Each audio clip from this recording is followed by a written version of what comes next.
actually here with what is known as the mystery locomotive. This has been here for nearly a century. We're out in the middle of a swamp on the Waccamaw River, about halfway between Myrtle Beach and Conway. A lot of people really have no idea this is here. If you're local, you're living on the river, you've probably heard of it. Unless you know what you're looking for and where you're looking for it, it is incredibly easy to just drive right past it. The mystery of the train is there's really very little known about it. We're not sure who put it here or why in fact they left it here. It's a safe assumption that this locomotive is a former logging train. This used to be a very big area for cutting timber, cutting logs. It really exploded about 1910 with the involvement of the US in World War I.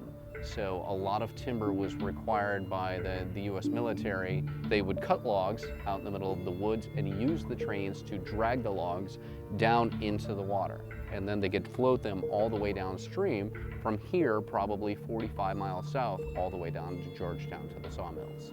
This locomotive is most certainly made by the company Whitcomb, but we're not sure exactly what year it was made. We found some references, some photos of other trains that they built, so it looks to be from probably the mid-1920s to the mid-1930s. There's still a little bit of track left behind it, but we're not sure where the original track would have gone.